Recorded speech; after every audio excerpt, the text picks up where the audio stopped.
It's finally Magical Girl May again. That means it's time to return to my Madoka Magica series. Now, before we get into it, first of all, I would like to say that this is not the video I was planning on doing this May. I was 100% planning on covering Arawa and some of the other characters from Magia Records anime, just like in my last video where I went over the design details of the Holy Quintet, and their witch forms and their doppel forms. However, the anime isn't finished yet. Like, I think by the time this video is coming out, the final season will either be airing or just recently wrapped up. But also, only the first season is dubbed so far, and I would prefer to watch it dubbed over subbed. Sorry if that bums you out, I'll have to try and return to this idea again sometime later. So make sure you subscribe to my channel so you know when that is right away, and maybe give a like too. I'm trying to shill more, am I doing it right? So anyways, I decided since I can't watch the full anime yet and get all the important story beats and character elements, I'll take this opportunity to cover some other girls with interesting elements with their characters and witch forms. Specifically, one character who I've already discussed before, way back in my first video, Nagisa Momoe. Now, my initial video discussing Nagisa, or more specifically Charlotte, came out in 2018, and that was a whopping 4 years ago. Wow. And since then, a lot more information about Nagisa has come out. Also, some stuff I had theorized has been completely debunked or was just flat out wrong. Most interestingly was sometime in 2020, the Magia Record mobile game got a whole side story dedicated to just telling us the story of Nagisa and how she became Charlotte. And I spend every single day hating the fact the game isn't available in North America anymore. Why did you have to get rid of the whole thing? Anyways, the side story doesn't just clarify everything we could ever want to know about Nagisa, it also introduces two very interesting other characters who have great effects on Nagisa's story, Inui and Yu, two other magical girls who I found to be fascinating. And the deeper I dug into the story of these three girls, the more interested I became. So today, let's take a moment to reflect on these three magical girls and really dissect their designs and characters, and maybe do some theorizing along the way. Let's start with the Witch of Sweets herself, Nagisa and Charlotte. Nagisa is infamous in the Madoka fandom. You might know her better as Charlotte, the witch who killed Mommy, setting the grim tone for the rest of the series. You might recognize her more as Bebe, who replaced Kyubey in the movie Rebellion in terms of the cute mascot character. Nagisa's whole character has evolved a lot over time,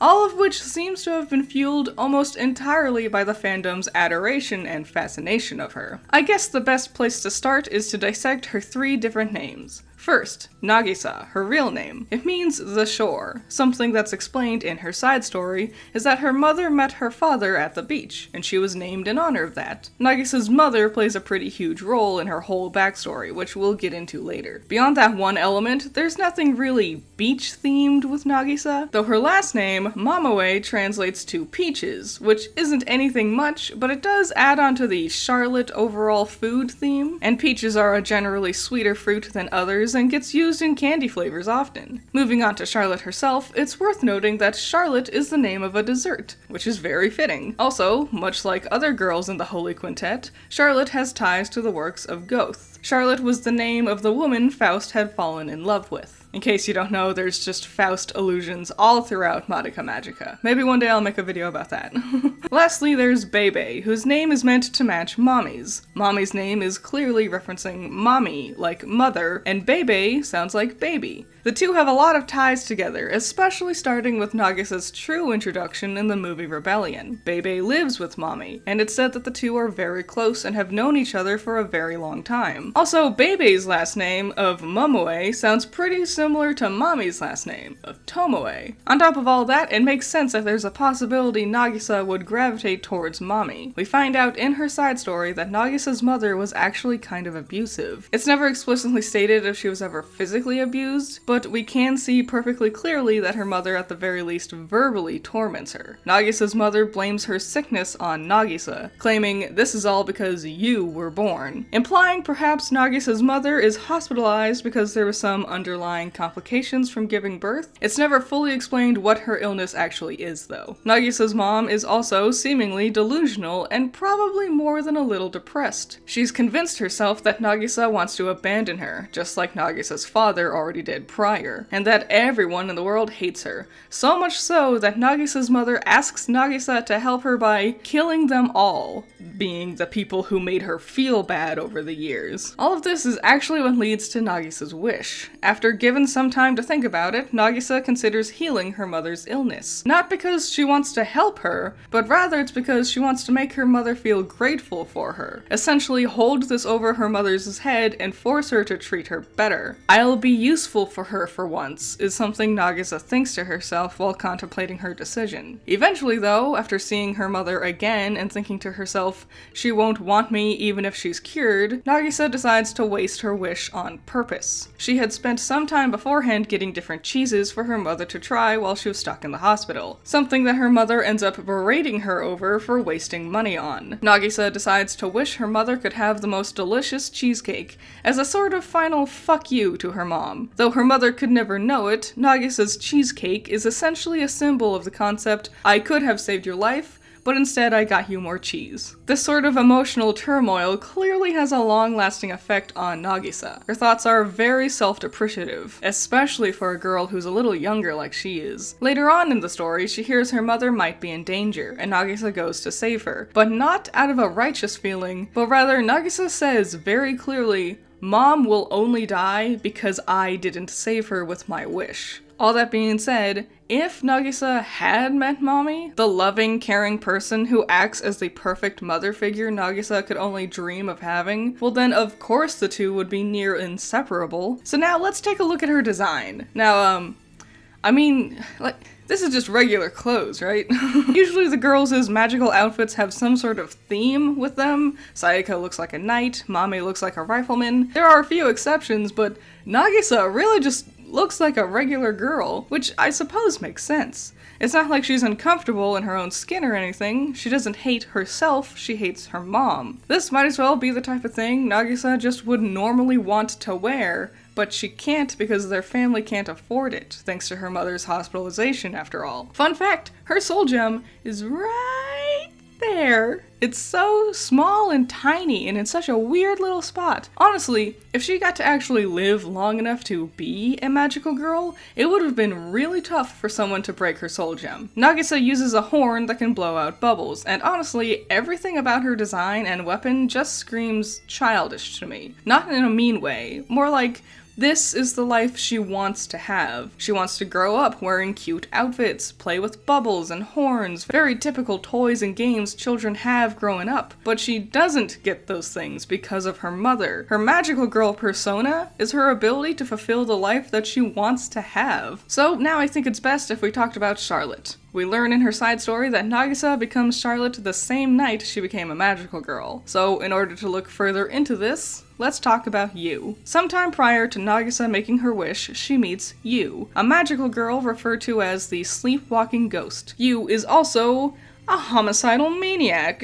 She uses her magical powers to kill everyone she thinks is bad. She even has a whole list of bad people she wants to kill, and Nagisa's abusive mother is on that list. Nagisa ends up being too late. Yu stabs Nagisa's mother in the hospital room. However, Yu doesn't fully finish the job, and lets Nagisa watch as the stab wound and the sickness finally take her mother's life. In that moment, Nagisa's soul gem darkens, which then becomes the unhatched grief seed Sayaka and Madoka find later. So, knowing all of that, we can take a closer look at Charlotte's design. Obviously, her labyrinth is in the hospital. It's got all the pills, the pill bottles, etc. Even the familiars through the labyrinth are nurses, or mice with nurse hats. The mice thing is funny because they like cheese, and her labyrinth is said to have desserts and also various cheeses, and then there's the whole cheese thing. It's a very cute play on concepts for Nagisa's character. These are the sort of things that just make me want to talk about Madoka Magica in the first place. As for the witch herself, Charlotte could really give Honolulu a run for her money when it comes to the different versions of her. First, what I'm gonna refer to as Doll Charlotte. Technically, it's theorized that this creature isn't actually a part of the witch. Some theories say this is more like a doppel or something that just gets used to lure out unsuspecting victims, due to its soft and weak-looking design. Essentially, the doll form is meant to be like a lure on an anglerfish. Now, the doll has all of Nagisa's colors from her magical girl outfit, but also its hair matches Nagisa's hairstyle, specifically the lock of bangs that hangs between her eyes and the little pigtails. On top of that, it's also shaped like a candy wrapper, something that even gets reflected in Nagisa's doppel design. Doll Charlotte also gets a new look for the movie Rebellion, which seems to be the new definitive design for her. I'll refer to this specific design as Bebe since that's the name it goes by. It's basically the same design, though now she's wearing a little dress that seemingly mommy has sewn for her to wear. Also, the face is much more paler, similar to Nagisa's hair color. Her eyes now have like pupils. Production-wise, they've made it clear that this change was just implemented to help make her feel more expressive, since the solid black button-like eyes wasn't going to work very well for that. But also, now Charlotte resembles her larger snake-like form a lot more, with the multicolored rings in her eyes and the sharper teeth and the pale face. Speaking of, let's finally talk about snake-like Charlotte, who I'll just call Charlotte. She's uniquely colorful compared to Nagisa and her other witch forms. In fact, it only seems to be based off of her horn, which is the exact like wing-like design on the sides. Maybe the doll form is meant to be her body, and the snake form is just what Nagisa is perceiving as her weapon. This could be reflected in her split decisions when it comes to her mother, torn between being the perfect child that made her mother happy and received her love, and giving up on the world and doing whatever she wanted. Anyways, the wing-like designs not only are reminiscent of her little pigtails again, but also kind of feel like crazy hair. That mixed with the party hat looking nose she has, and Charlotte has a bit of a clown vibe. This might be a stretch, but maybe it's because Charlotte felt guilty for not saving her mother. Maybe she feels like a clown or a fool. So, annoyingly, we don't actually know what Nagisa's magical ability is. I know, we have all this information, but what her power is has yet to be defined. Instead, since Nagisa is one of Madoka's secretaries in keeping the law of cycles, she and Sayaka were given the power to call upon their witch forms to attack. That close relationship with Madokami is also why we see her featured so heavily in Nagisa's transformation in Magia Record. Finally, for Nagisa, let's look at her doppel. I already mentioned its candy-like shape that comes out of Nagisa's face specifically. Nagisa's face tends to be the thing that connects the most to Bebe, as we see her face changing between Bebe's face and her own regularly. I could speculate as to why it's her face specifically. The best guess I have is the fact that she's ashamed. Several notes mention this concept. In fact, her doppel description even says she may behave in shameful manners at times, but in her heart is a well of deep love. The doppel itself looks a lot like the snake-like shape of Charlotte, but with a tiny sharp-toothed mouth on it. Aw, how cute! You couldn't eat someone's head with that! Only instead of having her usual face, it actually much more closely resembles the face her familiars have. Neat. So, with that, I think I finally covered most everything when it comes to Nagisa. But, like I said, that's not the only girl I wanted to discuss today. Next, let's take a look at the girl I haven't really brought up yet, Inui Itsumi. Inui meets Nagisa during her side story, specifically getting into a conflict with Yu. Inui is another magical girl. She's in love with a man named Sho, and unfortunately, Sho is on Yu's hit list for being a bad guy. What makes him a bad guy is never really specified, but a lot of Inui's dialogue about him talks about why don't people trust him, and he's not that bad, and stuff like that. Inui attempts to fight Yu in order to save Sho, but unfortunately she becomes too badly injured and her soul gem ends up breaking, becoming the one, the only, Ehrman. Yeah, way back from even my first video, I've been getting comments from people asking about Ehrman. Don't worry, I never forgot about her. Discussing Ehrman in my original video never made much sense to me, since we've known about her magical girl for quite a while now. And before anyone says anything, I know I discussed Charlotte in that original video, even though we already knew about Bebe at the time too. I understand my hypocrisy, I was just really under the assumption that Bebe was just from an alternate timeline and was not canon. Anyways, now I can finally talk about Ehrman, the canine witch. She has a craving nature, which makes sense when looking at how Inui was so obsessed with Sho. She craves his love and attention so much that Kyubey even has to talk to her about not hunting witches enough, because she's spending all her time with him. We don't see Ehrman in the anime, but we do see Sayaka fighting her familiars, Bartletts, during her emotional breakdown montage. On that note, it's also speculated that one of the scummy dudes she confronts on the train is actually Sho, but that hasn't been confirmed officially or anything. Technically, the first time we actually get to see Ehrman was in the manga adaptation of the anime. Side tangent rant, I really don't like Madoka Magica in manga form. The distinct art style and designs of the witches get totally lost due to the limited medium, and oftentimes it just makes it hard to even follow what's happening in some of these panels. The movie Rebellion's manga is especially hard to read because of this. Anyways, back on topic.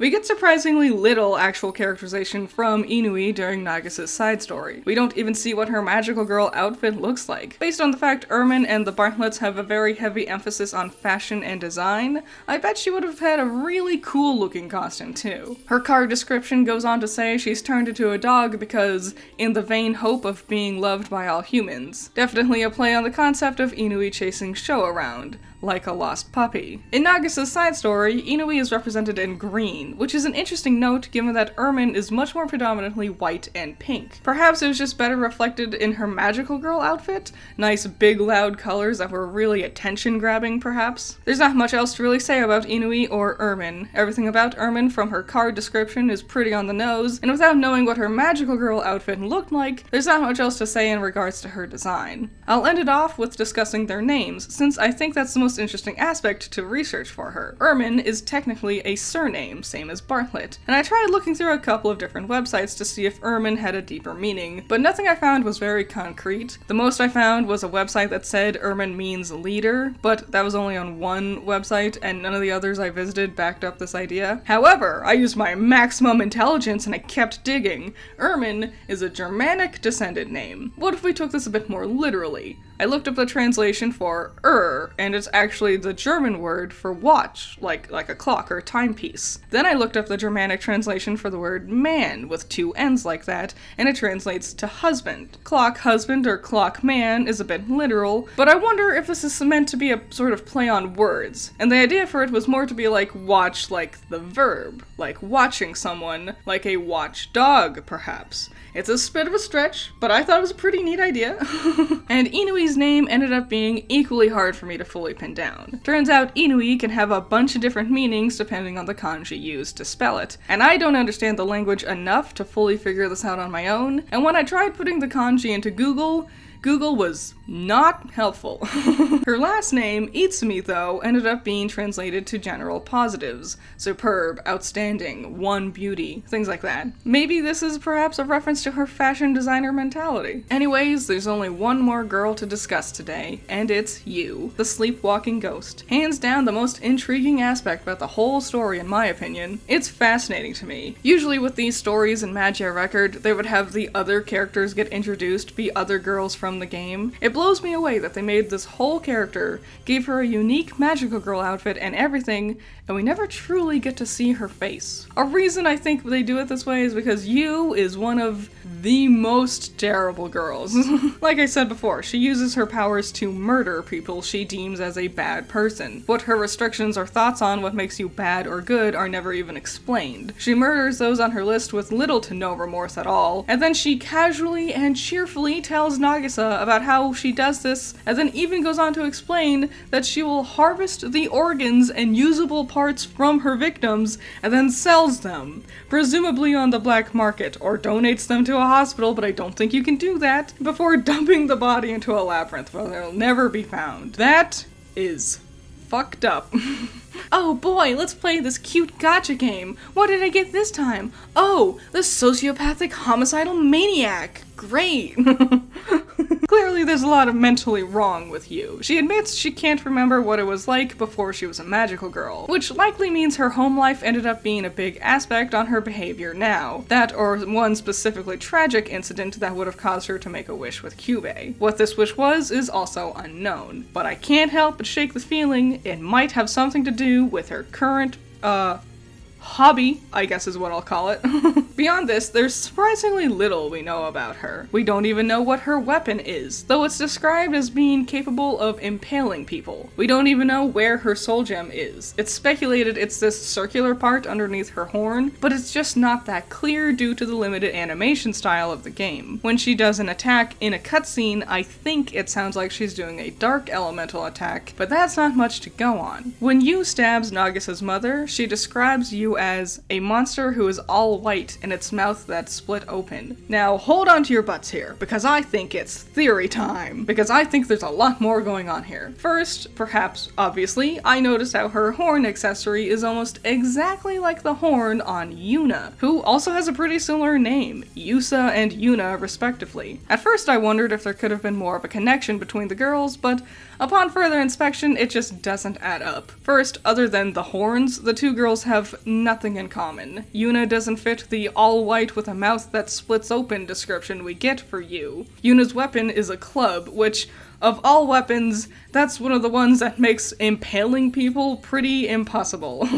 Her doppel form does have some small stitch-like designs on the cheeks, but it's really nothing to actually work with. Rather, I think the two both have horns like this because they're both invoking the idea of an oni. Oni are a Japanese folklore of demonic yokai or spirits, oftentimes depicted with long, sharp horns, like how these girls have. I think Yuna is more specifically referencing an oni. Her club is even a direct reference to the typical weapons oni use too. The way Yu is like an oni is more up in the air. I think it's just meant to feel scary, rather than actually truly reference the folklore. Like, she could have been depicted with typical devil horns and it would have been the same idea. However, that's not the end of my theories for Yu, because I think I've cracked the case. I'm pretty sure Yu became a witch, and I think she turned into Candy. I've theorized previously about Candy and who I thought her magical girl could be, and honestly, every single thing I theorized before about Candy does not add up to Yu.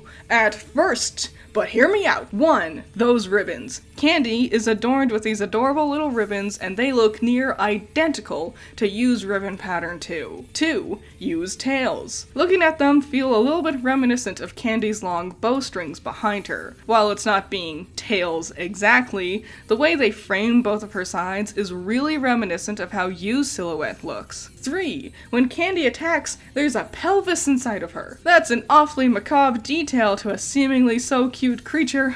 Perhaps this is in reference to Yu's sweet demeanor being a thin facade hiding the fact she's actually cruel and deadly. On that note, the pelvis detail, being a body part inside of the witch, can't help but remind me of Yu's special habit of harvesting usable parts off of her victims. 4. Candy has a lot of stitched elements to her design, sort of like Yu's stitched mouth and hairline. While we're on that, when Candy rips herself open to use her pelvis attack, that's definitely a mouth that was split open, just like how Yu gets described. Not only with the bit with the pelvis, but the way her ears become mouths also feel representative of that. And finally, number 5. Candy's card specifically describes that she is known to impale things with spears, and the only thing we know about Yu's weapon is that it's capable of impaling people. Boom! Nailed it! Flawless. I am 100% convinced of this. No one can change my mind.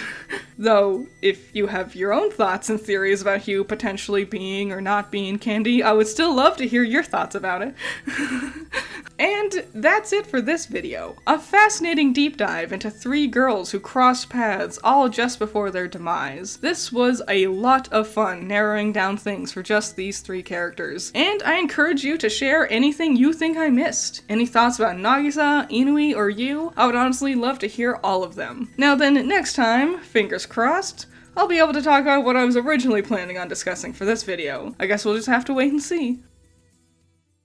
Shout out to my $10 patrons, you're all amazing. Nako, James Dodds, Cool Duck, Andrew, Ramiel, Valhalla Knight, Chamomile, G Extreme, Classy Critic, Trey Not Dre, Noah Perkins, Sunny Shy, Azoth, Great Bar, Pentamenta, Jake, Storm, Amber, Lawleth, Livid Aries, Hype Man, Luno, Zero to Hero, Keithan, Isaiah, Joseph, Scaring Crows, Blue Wiz, Danny Boy, and Holly Anderson. So yeah, I hope you liked this video. It's so much fun getting to talk about Madoka Magica every single time.